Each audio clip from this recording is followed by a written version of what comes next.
இன்னைக்கு நாம பார்க்க போற இந்த பதிவு ஒரு மிகப்பெரிய தேடலை பத்தினது. தனக்கு மிகவும் அன்பான ஒருத்தரை மீட்கணும் அப்படிங்கிற ஒற்றை நோக்கத்துக்காக சற்றும் சளைக்காம ஒரு மாபெரும் படைய திரட்டிட்டு போன ஒரு காவிய பயணத்தை பத்தி தான் நாம முழுசா தெரிஞ்சுக்க போறோம். நீங்க ஒரு நிமிஷம் கற்பனை செஞ்சு பாருங்க. இருண்ட காட்டு வழியா ஒரு பெரிய தங்கத்தேர்ல ராவணன் சீதைய கடத்திட்டு போயிடுறான். இப்போ ஸ்ரீராமர் முன்னாடி இருக்கிற மிகப்பெரிய சவால் என்ன தெரியுமா? கடத்திட்டு போனவங்கள மீட்கணும். ஆனா நடுவுல கடக்கவே முடியாத அளவுக்கு ஒரு மிகப்பெரிய பெருங்கடல். இது வெறும் உணர்வுபூர்வமான சவால் மட்டும் கிடையாது, ஒரு மிகப்பெரிய லாஜிஸ்டிக்கல் சவாலும் கூட. ராமர், அவரோட தம்பி லக்ஷ்மணன், அப்புறம் நம்ம வலிமை மிக்க அனுமன், இவங்க எல்லாரும் சேர்ந்து சுக்ரீவனோட மாபெரும் வானர சேனைய வழி நடத்திட்டு போறாங்க. அடர்ந்த காடுகள், மலைகள்னு எத்தனையோ தடைகளை கடந்து வந்துட்டாங்க. ஆனா ஒரு இடத்துல வந்து நிக்கும்போது அவங்க பயணமே அப்படியே ஸ்தம்பிச்சு நிக்குது. அதுதான் அந்த பிரம்மாண்டமான அலைகள் சீறி பாயிற பெருங்கடல். அந்த ஆக்ரோஷமான கடலை பார்த்த உடனே மொத்த வானர சேனைக்கும் ஒரு நிமிஷம் பயத்துல உறைஞ்சு போயிட்டாங்க. எல்லார் மனசுலயும் ஒரே கேள்விதான், இவ்வளவு பெரிய கடலை எப்படி கடக்கிறது? ராவணனோட பொன்னிற இலங்கைக்கு நாம எப்படி போய் சேரப் போறோம்? அந்த கடல் அலைகளோட சத்தம் அவங்கள இன்னும் பயமுறுத்துது. எல்லாரும் இப்படி குழப்பத்துல நிக்கும்போது அனுமன் மட்டும் கொஞ்சமும் தயங்காம முன்னாடி வராரு. அந்த முழுமையான பக்தியோட அவர் என்ன சொல்றாருன்னா, ஸ்ரீராமா, நீங்க மட்டும் கட்டளையிடுங்க, எப்பேற்பட்ட தடையா இருந்தாலும் நாங்க தகர்த்து எறிவோம் அப்படின்னு சொல்றாரு. இதுதான் உண்மையான நம்பிக்கை. ராமர் எந்த ஒரு உயிருக்கும் சேதம் வரக்கூடாது, அமைதியா கடலை கடக்கணும்னு நினைக்கிறாரு. அதனால கடல் தேவர்கிட்ட வழி கேட்டு தொடர்ந்து 3 நாள் ஆழ்ந்த தியானத்துல உட்கார்றாரு. அவரை சுத்தி ஒரு தெய்வீக ஒளி வீசுது. ஆனா பாருங்க, 3 நாள் ஆகியும் கடல் எந்த ஒரு பதிலும் சொல்லாம அப்படியே அமைதியா இருக்கு. அமைதிக்கும் ஒரு எல்லை இருக்கு இல்லையா? ராமரோட அந்த பொறுமை இப்போ தர்மத்தின் கோபமா மாறுது. நான் தர்மத்தோட கேட்டேன், ஆனா கடல் வழிவிடல. இப்போ என் அம்போட சக்தியை இந்த கடல் பாக்கட்டும் அப்படின்னு சொல்லிட்டு தன்னோட தெய்வீக வில்லுல ஒரு நெருப்பம்பை எடுக்கிறாரு ராமர். அந்த அம்பை எடுத்த அடுத்த நிமிஷம் இயற்கையே அப்படியே மாறுது. பூமியே அதிர்ந்து நடுங்குது. இத பார்த்து வானர சேனைக்கு என்ன நடக்குதுன்னே புரியல. அதுவரைக்கும் அமைதியா இருந்த கடல் பெரிய பெரிய அலைகளோட புயல், இடி, மின்னல்னு ஒரு போர்க்களம் மாதிரி பயங்கரமா கொந்தளிக்க ஆரம்பிக்குது. நிலைமை கைமீறி போகுதுன்னு புரிஞ்சுகிட்ட கடல் தேவன் அந்த பிரம்மாண்டமான அலைகளுக்கு நடுவிலிருந்து ஒரு நீல நிற ஒளியோட வெளியே வராரு. கைகூப்பி ரொம்ப பணிவா ராமர் கிட்ட வந்து மன்னிப்பு கேக்குறாரு. உண்மையிலே இது ஒரு சிலிர்ப்பான தருணம். அப்போ கடல் தேவன் ரொம்ப முக்கியமான ஒரு உண்மைய சொல்றாரு. என்னால கடலோட இயல்ப மாத்த முடியாது, ஆனா உங்க படையிலே ஒரு தீர்வு இருக்கு. நளன், நீலன்னு 2 வானரர்கள் இருக்காங்க.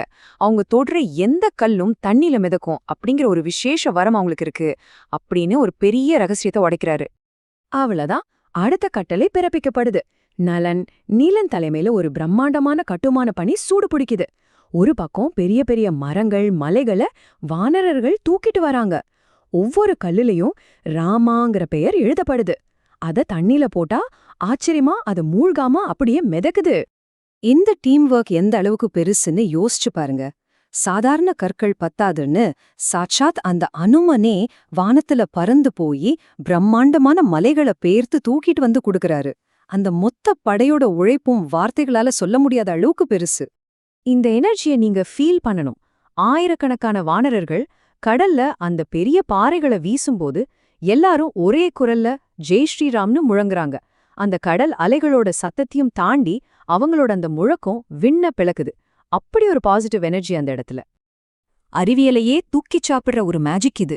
ராமரோட பெயர் எழுதப்பட்ட ஒவ்வொரு கல்லுல இருந்தும் ஒரு தெய்வீகமான தங்க நிற ஒளி வீசுது. புவியீர்ப்பு விசைக்கே சவால் விடுற மாதிரி அந்த பல டன் எடையுள்ள பாறைகள் எல்லாம் கடல் தண்ணீர்ல அசையாம மிதக்குது. நாளாக ஆக கொஞ்சம் கொஞ்சமா, ஆனா ரொம்ப உறுதியா ஒரு மாபெரும் பாதை அந்த கடலுக்கு மேல உருவாகுது. ஒரு அழகான அதிகாலை சூரிய ஒளியில இந்தியாவில இருந்து இலங்கை வரைக்கும் ஒரு பிரம்மாண்டமான பாலம் ரெடி ஆயிடுச்சு. பல நாளோட கடுமையான உழைப்புக்கு கிடைச்ச வெற்றிதான் இந்த புகழ்பெற்ற ராமசேது. வெற்றி கொடிகள் காத்துல படபடக்க, கடல் அலைகள் தாளம் போட, ராமர், லக்ஷ்மணன், அனுமன் அப்புறம் அந்த மொத்த வானரச்சேனையும் தாங்களே கையால உருவாக்குன அந்த பாலத்துல ரொம்ப கம்பீரமா நடந்து போறாங்க. அவங்க இலக்கு இப்போ ரொம்ப பக்கத்துல வந்துடுச்சு. ஒரு வழியா அத்தனை பெரிய கடலை கடந்து இரவோட இரவா இலங்கையோட கரைய தொட்டுட்டாங்க.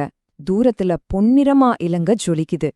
தன்னோட அரண்மனை பால்கனில நின்னுட்டு ராவணன் இதையெல்லாம் பார்த்து பயத்திலையும் அதிர்ச்சியிலும் உறைஞ்சு போய் நிக்கிறான். ஒரு மாபெரும் காவிய போருக்கான களம் அங்க தயாராகுது. இந்த கடினமான பயணமும் அதைத் தொடர்ந்து நடந்த அந்த பிரம்மாண்டமான போரும் தர்மத்தோட வெற்றியில தான் முடியுது. தர்மத்தின் முழு உருவமான ராமர் ராவணனை வீழ்த்தி வெற்றிகரமா சீதைய மீட்கிறாரு. எந்த நோக்கத்துக்காக அந்த பாலம் கட்டப்பட்டதோ அந்த நோக்கம் 100% நிறைவேறுது. இந்த முழு சம்பவத்திலிருந்தும் நம்ம கத்துக்க வேண்டிய 3 முக்கியமான பாடங்கள் இருக்கு. முதல் விஷயம், அசைக்க முடியாத நம்பிக்கையும் ஒற்றுமையும் இருந்தா எப்பேற்பட்ட முடியாத காரியத்தையும் நாம முடிச்சு காட்டலாம். 2வது, இறைவனோட நாமத்துக்கு இருக்கிற சக்தி எல்லையற்றது. 3வது, எவ்வளவு பெரிய தடைகள் வந்தாலும் கடைசில தர்மம் மட்டும்தான் ஜெயிக்கும். இப்போ உங்களுக்கான ஒரு கேள்வி. நம்ம எல்லார் வாழ்க்கையிலும் இது மாதிரி ஒரு பிரச்சனை இருக்கும். இன்னைக்கு நீங்க கடக்க முடியாம பயந்து போய் நிக்கிற அந்த பெருங்கடல் எது? அந்த தடைய உடைச்சு நீங்க கடக்க வேண்டிய அந்த உங்களுக்கான ராம சேதுவை நீங்க எப்படி கட்ட போறீங்க? கொஞ்சம் யோசிச்சு பாருங்க.